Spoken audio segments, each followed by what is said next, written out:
Hello everyone, welcome. Today I'm going to talk a little bit about the Tibalt's trickery deck that's taking over Modern. And not even trickery, but just Tibalt in general. And yes, this is a Moustache. I was looking for this Moustache look and I ended up looking more like Mario Bros. But that's whatever. I'm going to shave this in the afternoon so you get like one and only look to the Moustache. Today we're going to talk about what's basically been taking Modern by storm and why we should be kind of positive as a 100 skills players if we want to face that, because we actually have the tools to beat it. And I think those decks are kind of like the Hogat of old, or some other decks that we are actually quite good at beating them because we have some angles of attack that they're not really good at interacting with in general. So stay tuned, let's dive into it.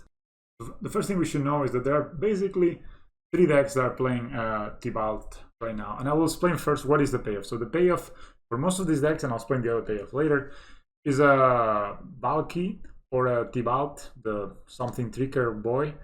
That guy, it's on the screen probably right now, is the new model face card, legendary, super mythic, super expensive card of this Kaldheim set. And you know, the card is quite strong, and I think I would like to break it down before we go into how people are cheating is into play.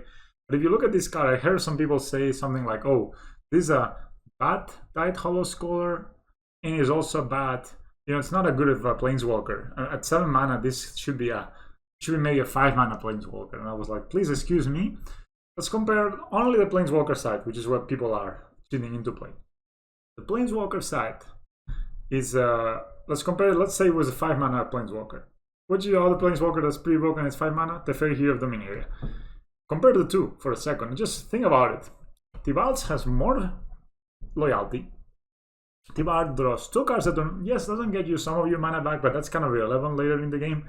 And drawing 2 cards a turn is pretty insane. But it's not drawing 2 cards a turn. Something is hard to wrap your mind around until you're playing against it, but these cards are not being drawn. Cards are being exiled.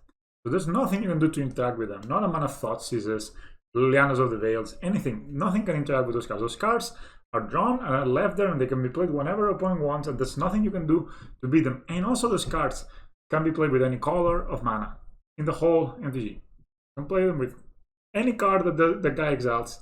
You can play with any color mana, which is already very strong. Then normally this the Planeswalkers have like a +1 that draws you a card, and then a -1 that remove a creature or a permanent somehow. But Tibalt not only removes the creature, but it also draws a card, basically by exiling a creature, an artifact, and then you can basically pay because you can always play those cards as long as Tibalt. No, that's not as long as Tibalt is on the battlefield, excuse me. Is as long as the game goes on, you have an emblem that you can always play that. So you can exile your opponent's best threat and play next turn, play the same turn. That's up to you. You can play later on. That's great too. So basically, the card is just drawing more cards than the Teferi Hero of Dominaria, and it's removing threats in a much more potent way. Also exiling permanent. A lot of times what it does is all these dying triggers don't affect to it anymore. So imagine you can exile an Uro, play your own Uro. That's a thing you can do. Of course it will die, but something you can do, and it cannot be escaped again. It has a ton of possibilities. And then on top of that, the ultimate for here, the Teferi Hero of Dominaria comes online the 4th turn after it's been activated. So you need to draw 4 cards, and like on the 4th turn after you've been drawing cards, then you can ultimate the Teferi Hero of Dominaria, which gives you quite a lot of time. It only gains 1 loyalty a turn, so it's relatively easy to kill the Teferi Hero of Dominaria. But Tibalt ultimates on the 3rd turn is there, so you play Tibalt, plus him 2 times, and then you can ultimate. And ultimating means, I know ultimates are supposed to win the game, but that's, you know, normally you shouldn't look at ultimates as how powerful they are. They're all powerful. You should just look at how long it takes for them to ultimate. Like if you compare for another Planeswalker that has recently been played, which is not so like Bastard Cat, it is a Planeswalker, right? And it takes 4 turns to ultimate, so it's kind of hard to, you know, like there's plenty of opportunity to remove it before it ultimates. But Tibalt, you have 2 turns. And if it ultimates, and it basically draws, and it doesn't draw. Again, it exiles maybe 10 cards, maybe 15 cards. And basically those cards don't go into their hand, so it's not hand size, nothing. So at that point, the card advantage is so humongous that nothing can be done to beat it. So at 7 mana, I think Tibalt is a push Planeswalker.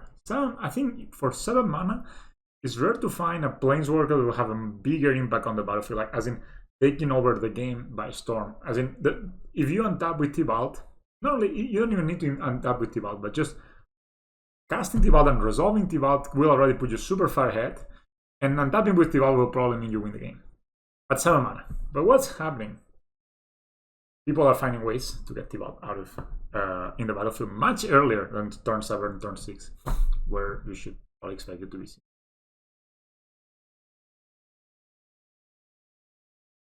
Also, let's not forget that on top of that, you have the bulky side of Tibalt, right? So you can always cast bulky, look at your opponent's hand, take the best threat from them, force a removal spell into bulky. Some decks cannot even remove the bulky in any way.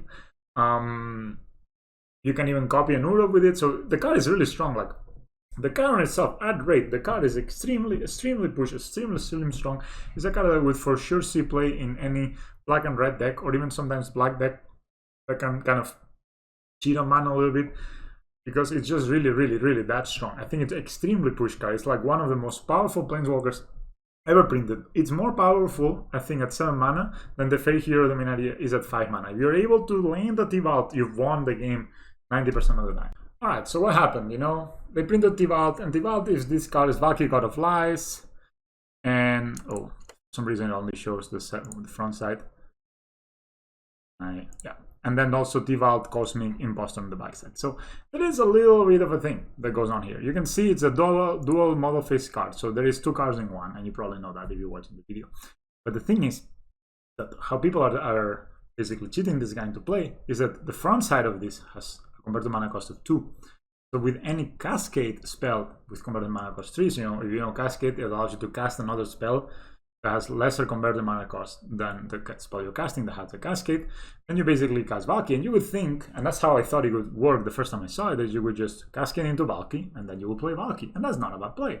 But no, you can actually Cascade into Valky, and decide to cast, because the card is in exile or some ruling stuff like this, you can decide to cast Tibalt Cosmic Impostor.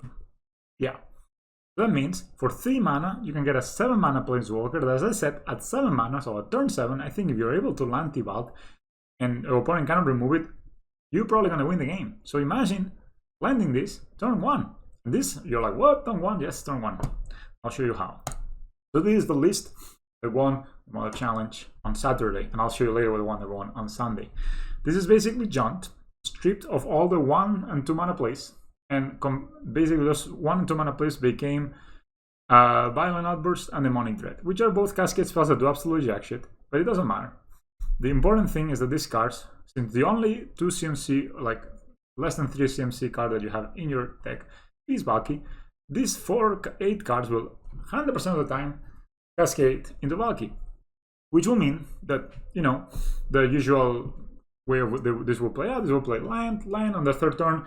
They will slam one of these, and you will have a Tibalt Cosmic Impostor into the battlefield for 3 mana. That is like the most fairest of the way. So you're talking about the turn 3 power level in the level of an Amulet Titan, but that only requires 1 card. You know, Amulet Titan requires an Amulet, requires bounce lands, requires Titans, you know, requires a ton of cards. Whereas this one, you can have 8 copies of this guy. You don't even need to draw it, you just need to draw one of the cards. So it's not like, you know, you're playing Through the Breach where you need to have both cards in hand. You don't need one of them.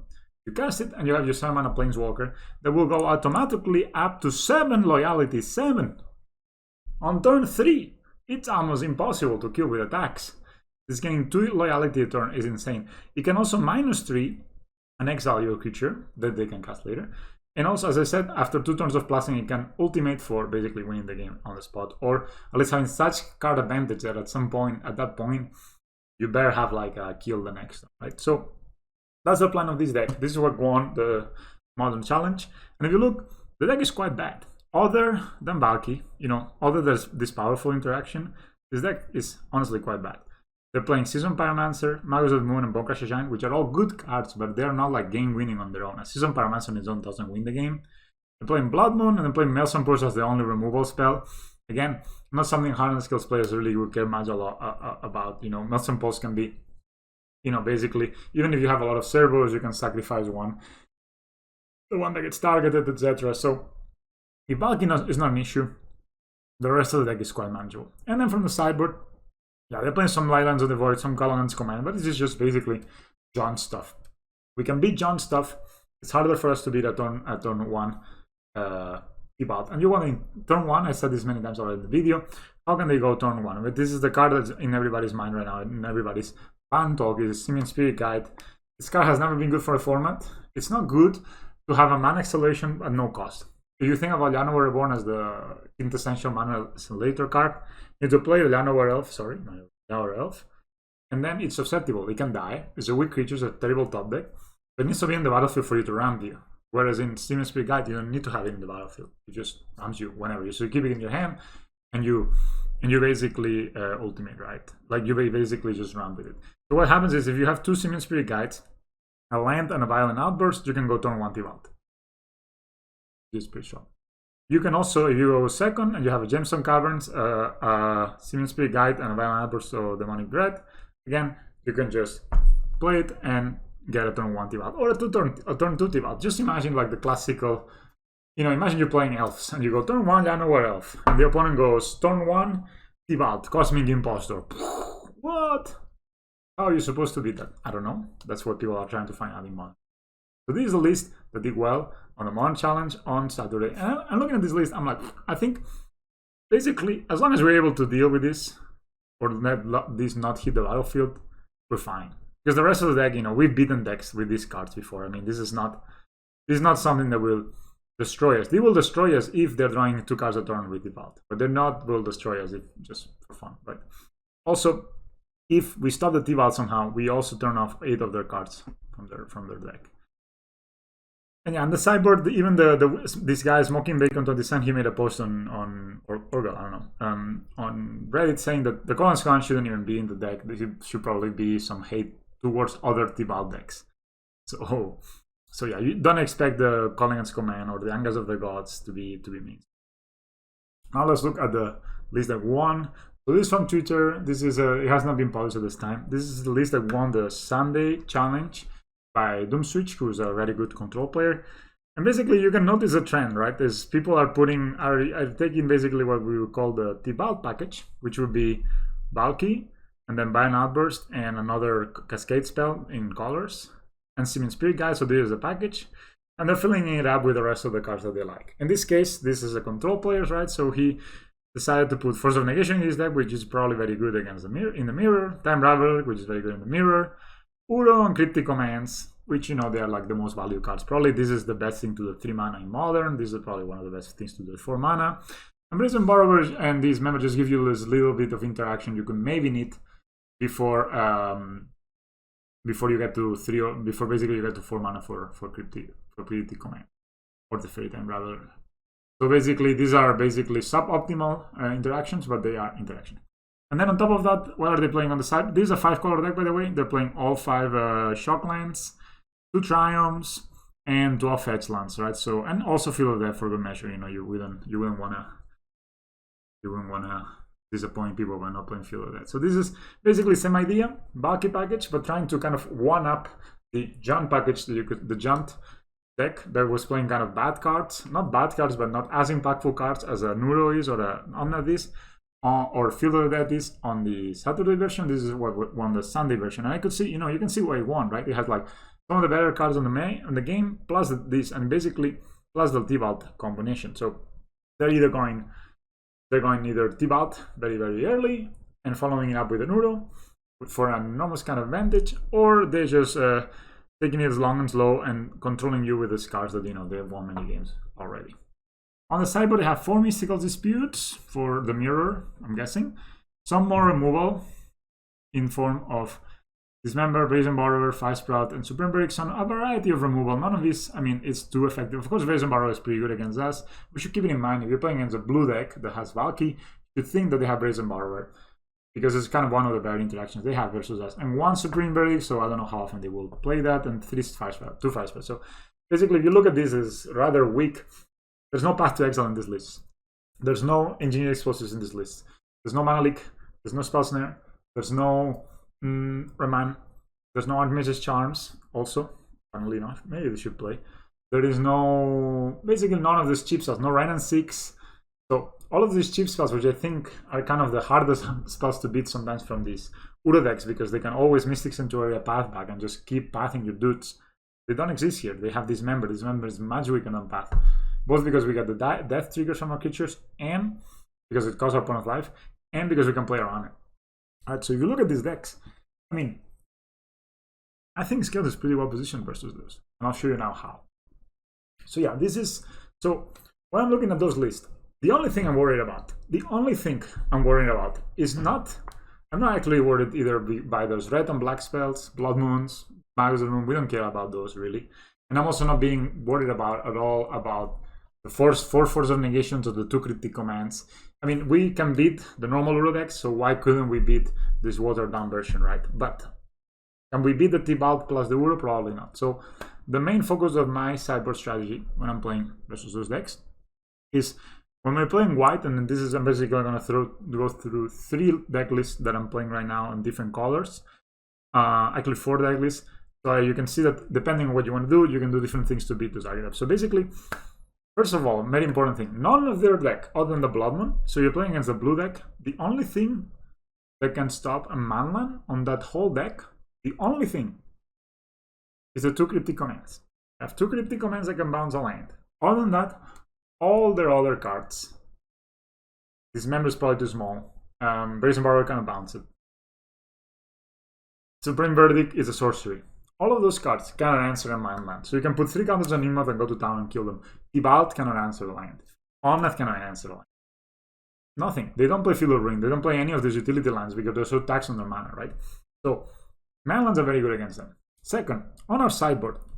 So this I'm talking game 1. Game 1, going all in on Nimrod turn 2 is not a pretty bad idea versus an Omnath deck, right? Because you think, man, like going something like Scales turn 1, Ravager turn 2, play Worker, put 4 counters on Nimrod and attack. It's pretty bad idea versus the normal, the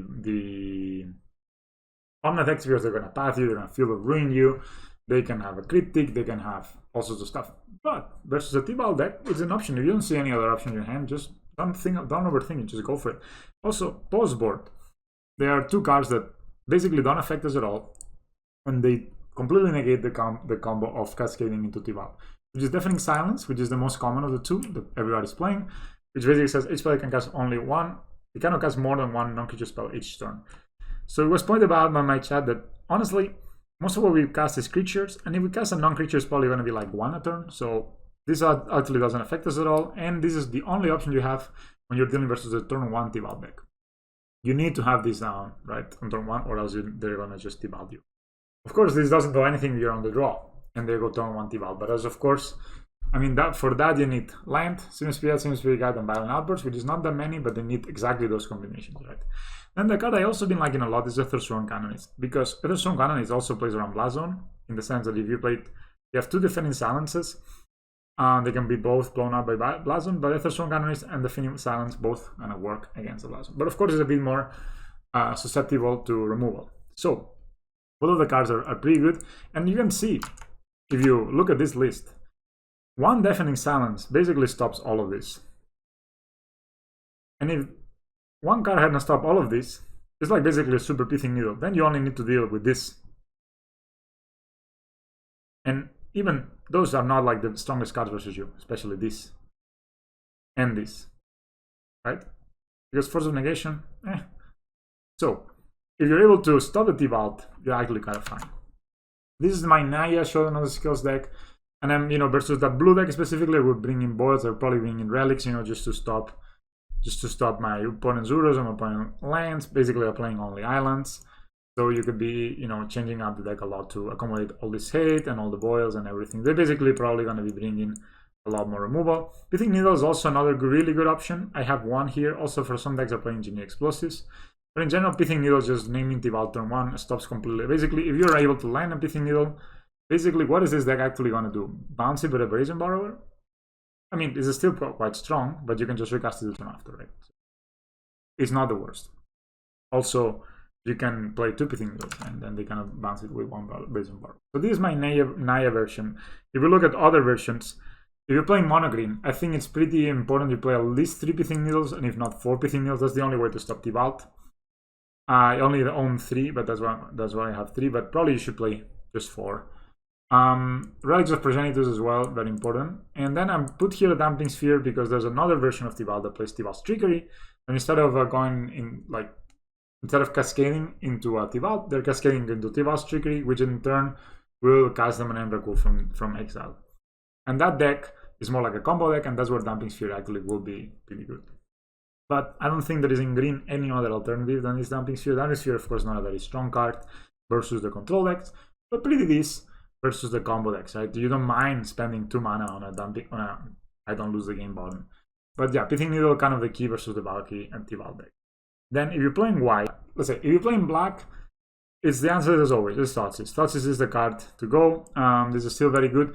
The problem with Thoughteize, and I explained this in one of my previous YouTube comments, is that let's say you thought you'll go turn 1, you can have Scales and Thoughtseize, and you decide I'm going to Thoughtseize my opponent because I'm very afraid of this Tibalt stuff, right? You Thoughtseize them and you find 2 Violent Outbursts. Then turn 2, they just Tibalt trickery you, sorry, they Violent Outburst you into Tibalt. So basically what have you done if you're not improve your plan at all? And basically, you just hope that when you catch the Thoughtseize, you catch the only one good card they had in their hand. But what about if they have 2, right? And it also, the Thoughtseize will not stop the future draws, right? And you can see those cards are full of card draw or full of redundancy. So eventually they will find a second copy and just get the Tibalt down. That Thoughtseize is a bit weaker than the white versions. Compared to the white versions, the Thoughtseize is a bit weaker because if they have 2 or if they draw into the second copy of the Violent Outburst, then basically the Thoughtseize have been useless and it actually has set you back away in a turn. So you made the game about less resources by casting a Thoughtseize, and then your opponent still has the option to get the Tibalt. Whereas if you're playing the white version, okay, so this is the white version, this is what I would go with the white version. If you're playing the white version, you have access to Deafening Silence, Ethersworn Canonist, and Pithing Needles as your kind of lock pieces versus this kind of combination decks. Also, Pithing Needles is kind of nice because it could be that sometimes you can also stop the Fate Unravelers with it. You can stop fetch lands. It's kind of a flexible card. I don't know if I would be siding in relics versus this kind of deck because you only are stopping like the 4 euros, so maybe the relic is just not that needed. And instead, we want to focus more on this stuff, but I'm not sure. You need to be careful though that the Fairy Umbrella also can bounce one of these, and they can go. The Fairy bounce this thing into the dual trickery business, right? So we also need to kill the opponent. So I would then recommend you are, especially against the Tibalt decks, you shouldn't like just mulligan like crazy for one of these enablers. If you have a very good hand that doesn't have an answer to the Tibalt, sometimes it can be okay because sometimes they will just keep a hand that will be like land, Udo, Violent Outburst, and I don't know, for example, an Omnath or something like this, or a Force of Negation. So you have a very strong hand. Even if they go Tibalt on you, you can probably even maybe try to even kill the Tibalt or just kill them because Tibalt can only actually answer one thing a turn, right? So if you're able to like deploy fast, then you should be in an advantage. Then for the white, you have answer to the Thing Sounds or Ethersworn Canonist, which I recommend right now if you're trying to deal with those decks, because it stops the combo in its toes until they find an answer for it. And once they find an answer for it, you can just play another one, or maybe just try to kill them at that point, right? Because there will be a time where they will maybe, let's say it's turn 6, they go Teferi Unraveler, bounce the Ethersworn Canonist into playing Tibalt, exile something, but at that point maybe you can have already enough. You can have enough power built into the board that you can kill them the next turn. So that is the video, guys. What I'm trying to say in general is that deck is quite weak if you take the Tibalt out of the equation. And even through the Tibalt, we have means to win with the Inmoth Nexus. So if you are worried about the deck, play the white version, has the best answers. But don't be afraid of playing black. If you're playing black and you're enjoying it, Thoughtseize is very good. And basically realize that if you're able to stop the Tibalt, or if you're able, for example, to kill the Tibalt very quickly, you should be able to win the match. Also, people will tap out for the Tibalt, so they will pay 3 mana, and then okay, if they have 1 mana open at that point, what could they have? Nothing. 1 Dismember? Okay, if that's like they have 1 Dismember in the whole deck and have 1 mana open, cool, man, I'll just go and kill you, right? That's what I'm trying to. I'm leaning a little bit against Metallic Mimics lately because they've been failing. I think they kind of support this kind of strategy pretty nicely. Also, I'm dealing with Utopia Sprawls for fixing my colored mana and accelerating my mana as well.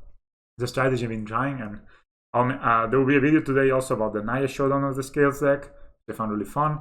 And later on, we'll try to keep playing the UTP exploring the mono white version. Anyway, guys, thanks a lot for watching. If you like the content, please like, comment, subscribe. And I'll see you in the next one.